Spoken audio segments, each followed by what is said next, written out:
Ladies and gentleman, ರಾಜ್ಯದಾದ್ಯಂತ ಹಲವು ದಿನಗಳಿಂದ ಭಾರೀ ಚರ್ಚೆಗೆ ಗ್ರಾಸವಾಗಿದ್ದಂತ ಶ್ರೀ ಬಸವಜಯ ಮೃತ್ಯುಂಜಯ ಸ್ವಾಮೀಜಿಯವರ ಕಾಮಪುರಾಣ ಈಗ ಬೇದಿಗೆ ಬಿದ್ದಿದೆ. ವಿಜಯಪುರದಲ್ಲಿ ಮೂವರು ಮಹಿಳೆಯರೊಂದಿಗೆ ಅವರು ನಡೆಸಿದ್ದಾರೆ ಎನ್ನಲಾಗಿದ್ದಂತ ಅಶ್ಲೀಲ ವಿಡಿಯೋಗಳು ರಾಜ್ಯದಾದ್ಯಂತ ಜಗಜ್ಜಾಹೀರಾಗಿದ್ವು. ಈ ಕುರಿತಂತೆ ಸ್ವತಃ ಮೃತ್ಯುಂಜಯ ಸ್ವಾಮೀಜಿಗಳೇ ಕೋರ್ಟ್ ಮೆಟ್ಟಿಲೇರಿ ಆ ವಿಡಿಯೋಗಳನ್ನ ಪ್ರಸಾರ ಮಾಡದಂತೆ ತಡೆಯಾಜ್ಞೆಯನ್ನ ತಂದಿದ್ರು. ಆದರೆ ಈಗ ಬೆಂಗಳೂರಿನ ಮತ್ತೊಬ್ಬ ಮಹಿಳೆ ಇದೇ ಸ್ವಾಮೀಜಿಯ ವಿರುದ್ಧ ಅತ್ಯಾಚಾರ, ಲೈಂಗಿಕ ದೌರ್ಜನ್ಯ ಮತ್ತು ಜೀವ ಬೆದರಿಕೆಯ ಪ್ರಕರಣವನ್ನ ದಾಖಲಿಸಿದ್ದಾರೆ. ಮೃತ್ಯುಂಜಯ ಸ್ವಾಮೀಜಿಯ ವಿರುದ್ಧ ರಾಜ್ಯ ಮಹಿಳಾ ಆಯೋಗ, ಗೃಹ ಇಲಾಖೆ, ಮಾನವ ಹಕ್ಕು ಆಯೋಗ ಮತ್ತು ಮುಖ್ಯಮಂತ್ರಿಗಳಿಗೂ ಮಹಿಳೆ ದೂರನ್ನ ಸಲ್ಲಿಸಿದ್ದಾರೆ. ಈ ಮೂಲಕ ಬಸವ ಮೃತ್ಯುಂಜಯ ಸ್ವಾಮೀಜಿಯ ಕರ್ಮಕಾಂಡ ಬೀದಿಗೆ ಬಿದ್ದಂತಾಗಿದೆ. ಈ ಕಾಮಕಾಂಡದ ಆರೋಪದೊಂದಿಗೆ ಸ್ವಾಮೀಜಿ ನಡೆಸ್ತಾ ಇದ್ದಂತಹ ಮೀಸಲಾತಿ ಹೋರಾಟಗಳಿಗೂ ಹಿನ್ನಡೆಯಾದಂತಾಗಿದೆ. ಬನ್ನಿ, ಈ ಬಗ್ಗೆ ಹೆಚ್ಚಿನ ಮಾಹಿತಿಯನ್ನ ಕೊಡ್ತಾರೆ ನನ್ನ ಸಹೋದ್ಯೋಗಿ ಹಬೀಬ್ ದಂಡಿ. ಡೆಸ್ಕ್ನಿಂದ ನೇರ ಸಂಪರ್ಕದಲ್ಲಿದ್ದಾರೆ. ಮಾಡಿದ್ದು ಸತ್ಯ, ಅದರಲ್ಲಿ ಎರಡನೇ ಮಾತೇ ಇಲ್ಲ. ಮಾಡ್ಲಾರ್ದ ಯಾಕೆ ಅವ್ರು ದೂರು ಕೊಡ್ತಾರೆ? ಅವ್ರು ಯಾಕೆ ರೊಕ್ಕ ಕೇಳಕ್ಕೆ ಬರ್ತಾರೆ? ಅವ್ರು ಯಾಕೆ ಹೊಡೆಯಕ್ಕೆ ಬರ್ತಾರೆ? ನಿಮ್ಮನ್ನು ಏನು ಹುಚ್ಚಿರುತ್ತೆ ಜನರಿಗೆ? ಯಾರ ಸ್ವಾಮೀಜಿಗೆ ಹೋಗಿ ಹೊಡೆಯೋದು? ಎಲ್ಲರೂ ನೋಡ್ರಿ ಪದ್ಧತಿ? ಎಸ್ ಹಬೀಬ್, ಆ ಸಂತ್ರಸ್ತೆ, ಆ ಮಹಿಳೆ ಏನಿದ್ದಾರೆ, ಏನೆಲ್ಲ ಅಂದ್ರೆ ಅಂಶಗಳನ್ನ ದೂರಿನಲ್ಲಿ ದಾಖಲು ಮಾಡಿದ್ದಾರೆ ಅಂತ ಹೇಳಿ. ಎಸ್ ಪವಿತ್ರ, ನೋಡಿ, ಇವತ್ತು ದೊಡ್ಡ ಮಟ್ಟದಲ್ಲಿ ರಾಜ್ಯದಲ್ಲಿ ಬೈ ಎಲೆಕ್ಷನ್ ನಡೀತಾ ಇದೆ. ಬೈ ಎಲೆಕ್ಷನ್ನ ಬಿಸಿ ಜಾಸ್ತಿ ಆಗಿಬಿಟ್ಟಿದೆ. ಅದರಲ್ಲೂ ಬೇಸಿಗೆ ಕಾಲದಲ್ಲಿ ಬೇಸಿಗೆಯ ಕಾವು ಕೂಡ ಜೋರಾಗಿಬಿಟ್ಟಿದೆ. ಈ ಎರಡೂ ಬಿಸಿಗಳ ನಡುವೆ ಈಗ ಬಸವ ಜಯ ಮೃತ್ಯುಂಜಯ ಸ್ವಾಮೀಜಿಗಳ ಕಾಮಪುರಾಣದ ಬಿಸಿಯೂ ಕೂಡ ರಾಜ್ಯದ 7 ಕೋಟಿ ಜನರು ಕೂಡ ಈಗ ಬಿಸಿ ಏರಿಸ್ಕೊಳ್ತಾ ಇದ್ದಾರೆ. ಯಾಕಂದರೆ ಆ ತರಹದ ಒಂದು ಆರೋಪಗಳನ್ನು ಆ ಮಹಿಳೆ ಈ ಬಸವ ಮೃತ್ಯುಂಜಯ ಸ್ವಾಮೀಜಿಗಳ ಮೇಲೆ ಮಾಡಿರ್ತಕ್ಕಂಥದ್ದು. ಈಗಾಗಲೇ ನೋಡಿ, ತಾನೂ ಕೂಡ ಅವರದೇ ಒಂದು ಸಮುದಾಯಕ್ಕೆ ಸೇರಿರ್ತಕ್ಕಂಥ ಮಹಿಳೆ ಅಂತ ಗೊತ್ತಿದ್ದು ಕೂಡ ನನ್ನನ್ನು ಕರೆಸ್ಕೊಳ್ತಾ ಇದ್ರು, ಒತ್ತಾಯಪೂರ್ವಕವಾಗಿ ದೌರ್ಜನ್ಯವಾಗಿ ಕರೆಸ್ಕೊಳ್ತಾ ಇದ್ರು ಮತ್ತು ನನ್ನೊಂದಿಗೆ ಅಸಭ್ಯವಾಗಿ ಲೈಂಗಿಕ ಒಂದು ಸ್ಪರ್ಶಗಳನ್ನು ನಡೆಸ್ತಾ ಇದ್ರು. ಹಾಗಾಗಿ ನನಗೆ ಒಪ್ಪಿಗೆ ಇಲ್ಲದೇ ಇದ್ರು ಕೂಡ ನನಗೆ ಬಲವಂತವಾಗಿ ನನ್ನ ಮೇಲೆ ಲೈಂಗಿಕ ದೌರ್ಜನ್ಯವನ್ನು ಎಸಗಿದ್ದಾರೆ ಮತ್ತು ಈ ಕುರಿತಂಥ ವಿಡಿಯೋನು ಕೂಡ ಮಾಡಿಕೊಂಡು ನನಗೆ ಬ್ಲಾಕ್ ಮೇಲ್ ಮಾಡ್ತಾ ಇದ್ದಾರೆ ಅನ್ನುವಂಥ ಒಂದು ಮಾತನ್ನು ನೇರವಾಗಿ ದೂರನ್ನು ದಾಖಲಿಸೋದ್ರ ಮೂಲಕ ಬೆಂಗಳೂರಿನ ಮಹಿಳೆ ಈಗ 4 ಜನ ಪ್ರಮುಖ ಸಂಸ್ಥೆಗಳಿಗೆ ಅವರು ದೂರನ್ನು ದಾಖಲಿಸಿರ್ತಕ್ಕಂಥದ್ದು. ಕೇವಲ ಯಾವುದೊಂದು ಸ್ಟೇಷನ್ ಅಲ್ಲಲ್ಲ, ರಾಜ್ಯದ ಮಹಿಳಾ ಆಯೋಗಕ್ಕೆ ಮೊದಲ ದೂರು, ಎರಡನೆಯದು ಮುಖ್ಯಮಂತ್ರಿ ಸಿದ್ದರಾಮಯ್ಯನವರಿಗೆ ಎರಡನೇ ದೂರು, ಗೃಹ ಸಚಿವರಿಗೆ 3ನೇ ದೂರು ಮತ್ತು ಮಾನವ ಹಕ್ಕು ಆಯೋಗಕ್ಕೂ ಕೂಡ ಅವರು ದೂರನ್ನು ದಾಖಲಿಸಿಬಿಟ್ಟಿದ್ದಾರೆ. ಅಂದರೆ ಇದರ ಒಂದು ವಿಸ್ತಾರತೆ ಮತ್ತು ಇದರ ಆಳ ಮತ್ತು ದೌರ್ಜನ್ಯದ ಆ ಒಂದು ಮಟ್ಟ ಎಷ್ಟಿರ್ಬೋದು ಅನ್ನುವಂಥದ್ದು ಈ ದೂರಿನ ಮೂಲಕ ಗೊತ್ತಾಗ್ತಾ ಇದೆ. ಹಾಗಾಗಿ ಈ ಜಯ ಮೃತ್ಯುಂಜಯ ಸ್ವಾಮೀಜಿಗಳಿದ್ದಾರಲ್ಲ, ಇವ್ರ ಮೇಲೆ ಈಗಾಗಲೇ ಹಲವು ಬಾರಿ ಕೇಳಿ ಬಂದಿತ್ತು ಈ ತರಹದ ಗುರುತರ ಆರೋಪ. ಈಗಾಗಲೇ ಒಂದು ತಿಂಗಳ ಹಿಂದೆನೆ 3 ಜನ ಮಹಿಳೆಯರೊಂದಿಗೆ ವಿಜಯಪುರದ ಅವರ ಒಂದು ರೆಸಿಡೆನ್ಸಿನಲ್ಲೇ ಈ ರೀತಿಯ ಒಂದು ಲೈಂಗಿಕ ದೌರ್ಜನ್ಯವನ್ನು ಈ ಸ್ವಾಮೀಜಿ ನಡೆಸಿದ್ದಾರೆ ಅನ್ನೋಂಥ ಮಾತು ಕೇಳಿ ಬಂದಿತ್ತು. ಅದು ಹಾಗೆ ತಣ್ಣಗಾಗಿ ಹೋಯಿತು. ಯಾಕಂದರೆ ಸ್ವತಃ ಸ್ವಾಮೀಜಿಗಳೇ ಕೋರ್ಟ್ಗೆ ಹೋಗಿ ಈ ಕುರಿತ ಯಾವುದೇ ವಿಡಿಯೋಗಳನ್ನು ಅಥವಾ ಸುದ್ದಿಯನ್ನು ಪ್ರಸಾರ ಮಾಡದಂತೆ ತಡೆಯಾಜ್ಞೆಯನ್ನು ತಂದಿದ್ರು, ಸ್ಟೇ ತಂದಿದ್ರು. ಹಾಗಾಗಿ ಆ ವಿಚಾರಕ್ಕೆ ಯಾರು ಹೋಗಿರಲಿಲ್ಲ. ಆದರೆ ಈಗ ಸ್ವತಃ ಮಹಿಳೆಯ ಬೆಂಗಳೂರಿನಲ್ಲಿ ದೂರು ಕೊಟ್ಟಿರೋದ್ರಿಂದ ಈ ಬಸವ ಜಯ ಮೃತ್ಯುಂಜಯ ಸ್ವಾಮೀಜಿಯ ಕಾಮಕಾಂಡ, ಕರ್ಮಕಾಂಡ ಎಲ್ಲವೂ ಕೂಡ ಹೊರಗಡೆ ಬಿದ್ದಿರ್ತಕ್ಕಂಥದ್ದು. ಒಂದು ರೀತಿಯ ಬೆಚ್ಚನೆಯ ಒಂದು ಪರಿಸ್ಥಿತಿ ಈಗ ನಿರ್ಮಾಣವಾಗಿದೆ. ಏನು ಮಾಡಬೇಕು ಅಂತ ಗೊತ್ತಾಗ್ತಿಲ್ಲ. ಪವಿತ್ರ. ಎಸ್ ಹಬೀಬ್, ಈಗಾಗಲೇ ನೀವು ಹೇಳಿದ್ರಿ 4 ಆಯೋಗಕ್ಕೆ ಈ ಮಹಿಳೆ ದೂರನ್ನ ನೀಡಿದ್ದಾರೆ ಅಂತ ಹೇಳಿ.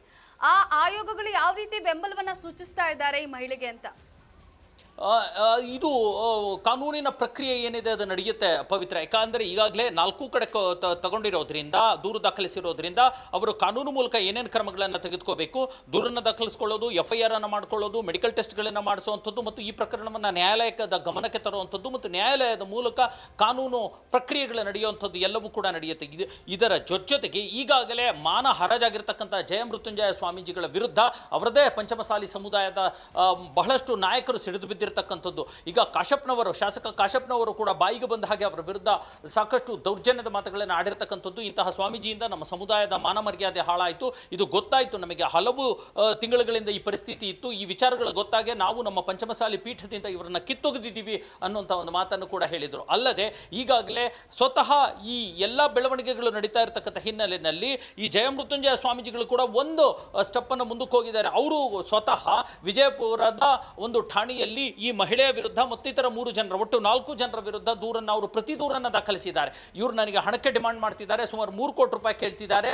ಆಮೇಲೆ ನನ್ನ ಜೊತೆಗೆ ಇರ್ತಕ್ಕಂಥ ಖಾಸಗಿ ಕ್ಷಣಗಳನ್ನೇ ದೃಶ್ಯ ಮಾಡಿಕೊಂಡು ಅದನ್ನು ಚಿತ್ರೀಕರಣ ಮಾಡಿಕೊಂಡು ಅದನ್ನು ಬ್ಲಾಕ್ ಮೇಲ್ ಮಾಡ್ತೀವಿ, ವೈರಲ್ ಮಾಡ್ತೀವಿ ಅನ್ನೋಂಥ ಧಮಕಿಯನ್ನು ಹಾಕ್ತಿದ್ದಾರೆ ಅನ್ನೋಂಥ ಒಂದು ಪ್ರತಿ ದೂರನ್ನು ಕೂಡ ಸ್ವಾಮೀಜಿಗಳು ಕೊಟ್ಟಿರ್ತಕ್ಕಂಥದ್ದು. ಈ ಕಡೆ ಬೆಂಗಳೂರಿನಲ್ಲಿ 4 ಆಯೋಗಗಳಿಗೆ ಆ ಮಹಿಳೆ ದೂರು ಕೊಟ್ಟಿದ್ದಾರೆ.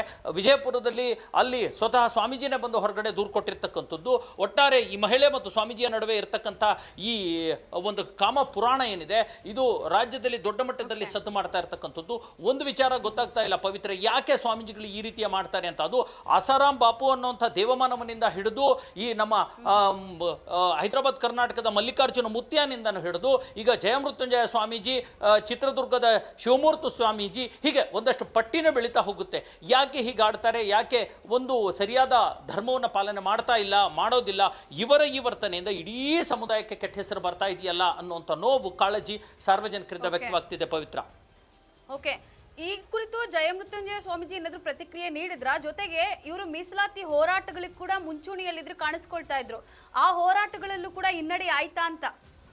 ಎಸ್, ಎಕ್ಸಾಕ್ಟ್ಲಿ ಪವಿತ್ರ, ನೀವು ಹೇಳ್ತಾ ಇರ್ತಕ್ಕಂಥದ್ದು ನಿಜ. ಕಳೆದ 2-3 ವರ್ಷಗಳಿಂದ ಇದೇ ಜಯ ಮೃತ್ಯುಂಜಯ ಸ್ವಾಮೀಜಿಗಳು ಪಂಚಮಸಾಲಿ ಸಮುದಾಯಕ್ಕೆ 2A ಅಡಿಯಲ್ಲಿ ಮೀಸಲಾತಿ ಬೇಕು, ನಾವು ಆರ್ಥಿಕವಾಗಿ ಹಿಂದುಳಿದಿದ್ದೀವಿ, ನಾವು ಸಾಮಾಜಿಕವಾಗಿ ಹಿಂದುಳಿದಿದ್ದೀವಿ ನಮ್ಮ ಸಮುದಾಯ ಅನ್ನುವಂಥ ಒಂದು ವಿಚಾರವನ್ನು ಇಟ್ಕೊಂಡು ಪಾದಯಾತ್ರೆಗಳನ್ನು ಕೂಡ ಮಾಡಿದ್ರು. ದೊಡ್ಡ ಮಟ್ಟದ ಒಂದು ಹೋರಾಟಗಳನ್ನು ರಾಜ್ಯ BJP ಸರ್ಕಾರದ ವಿರುದ್ಧ ಆಗಿದ್ದಂಥ BJP ಸರ್ಕಾರದ ವಿರುದ್ಧನೂ ಕೂಡ ಮಾಡಿದ್ರು, ಮತ್ತು ಈಗಿರ್ತಕ್ಕಂಥ ಕಾಂಗ್ರೆಸ್ ಸರ್ಕಾರದ ವಿರುದ್ಧನೂ ಕೂಡ ಹಲವಾರು ಹೋರಾಟಗಳನ್ನು, ಪಾದಯಾತ್ರೆಗಳನ್ನು ಎಲ್ಲವನ್ನೂ ಕೂಡ ಮಾಡ್ಕೊಂಡು ಬಂದರು. ಅಟ್ ಎನಿ ಕಾಸ್ಟ್ ನೀವು ಕೊಡಲೇಬೇಕು, ಇಲ್ಲ ಅಂದರೆ ನಾನು ಅಲ್ಲಿ ಧರಣಿ ಕೂತ್ಕೊಳ್ತೀನಿ, ನಾನು ಉಪವಾಸ ಕೂತ್ಕೊಳ್ತೀನಿ ಅನ್ನೋಂಥ ಒಂದು ಒತ್ತಾಯವನ್ನು ಕೂಡ ಮಾಡಿದರು.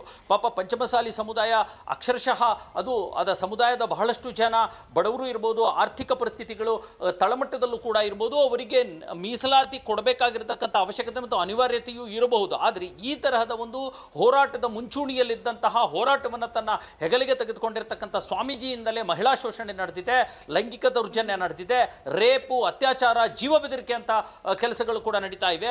ಅಷ್ಟೇ ಅಲ್ಲದೆ ಆ ಮಹಿಳೆಯ ಮೇಲೆ ಒತ್ತಾಯಪೂರ್ವಕವಾಗಿ ನಾನು ಕರೆದಲ್ಲೆಲ್ಲ ಬರಬೇಕು, ನಾನು ಹೇಳ್ದಂಗೆಲ್ಲ ಕೇಳಬೇಕು ಅನ್ನುವಂಥ ಒಂದು ದೌರ್ಜನ್ಯದ ಒತ್ತಡ ಕೂಡ ಮಾಡ್ತಾ ಇದ್ರು ಅನ್ನುವಂಥ ಮಾತನ್ನು ಮಹಿಳೆಯೇ ತನ್ನ ದೂರಿನಲ್ಲಿ ದಾಖಲಿಸಿರೋದ್ರಿಂದ ಈ ಸ್ವಾಮೀಜಿಯ ಒಂದು ಕಾವಿ ಬಟ್ಟೆಯ ಒಳಗಡೆ ಇರತಕ್ಕಂಥ ಮೃಗ ಎಂಥದ್ದು ಅನ್ನುವಂಥದ್ದು ಕೂಡ ಈಗ ಚರ್ಚೆಗೆ ಗ್ರಾಸವಾಗಿದೆ. ಈ ಒಂದು ವಿಚಾರ ಹೊರಗಡೆ ಬಂದಿರೋದ್ರಿಂದ ನೀವು ಹೇಳಿದಾಗೆ ಖಂಡಿತವಾಗಿ ಪಂಚಮಸಾಲಿ ಸಮುದಾಯಕ್ಕೆ ಬೇಕಾಗಿರ್ತಕ್ಕಂಥ 2A ಮೀಸಲಾತಿಯ ಹೋರಾಟಕ್ಕೆ ಹಿನ್ನಡೆಯಾಗಿದೆ. ಅದಕ್ಕೆ ಗೊತ್ತು ಗುರಿ ಇಲ್ಲದವರು ಮತ್ತು ನಾಯಕ ಕೂಡ ಇಲ್ಲದೆ ಇರೋ ಪರಿಸ್ಥಿತಿ ನಿರ್ಮಾಣವಾಗಿದೆ. ಪಂಚಮಸಾಲಿ ಸಮುದಾಯದವರು ಈ ಒಬ್ಬ ಕಳಪೆ ಸ್ವಾಮೀಜಿಯ ಕಳಪೆ ಕೆಟ್ಟ ಕೆಲಸಕ್ಕೋಸ್ಕರ ಇಡೀ ಸಮುದಾಯ ಪಶ್ಚಾತ್ತಾಪ ಪಡುವಂಥ ಪರಿಸ್ಥಿತಿ ಈಗ ನಿರ್ಮಾಣವಾಗಿದೆ ಪವಿತ್ರ. ಓಕೆ, ಅಂದ್ರೆ ಪದೇ ಪದೇ ಈ ತರ ಧಾರ್ಮಿಕ ನಾಯಕರ ಮೇಲೆ ಈ ತರ ಆರೋಪಗಳು ಸಾಬೀತಾದಾಗ ಜನರ ಮೇಲೆ ಎಷ್ಟು, ಅಂದ್ರೆ ಆ ಜನರ ನಂಬಿಕೆ ಮೇಲೆ ಎಷ್ಟು ಹೊಡೆತ ಬೀಳುತ್ತೆ ಅಂತ ಹಬೀಬ್?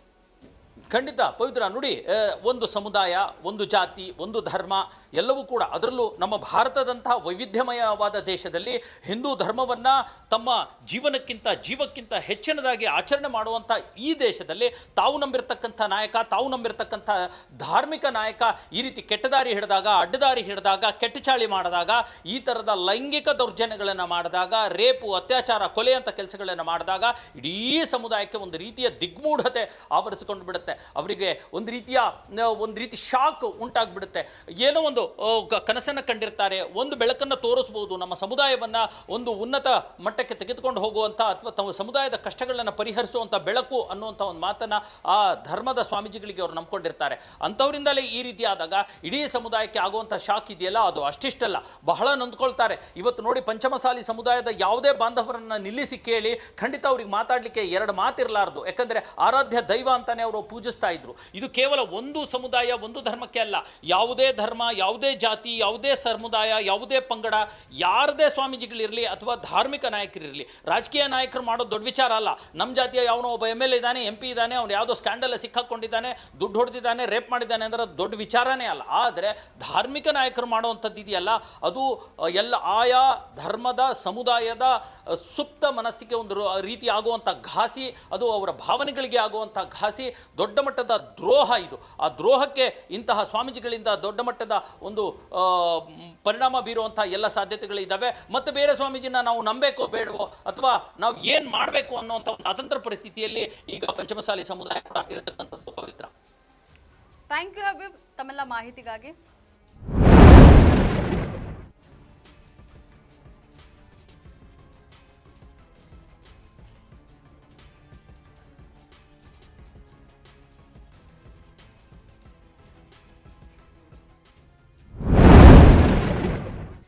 ಇದಾಗಿತ್ತು ಈ ಕ್ಷಣದ ಅಪ್ಡೇಟ್ಸ್.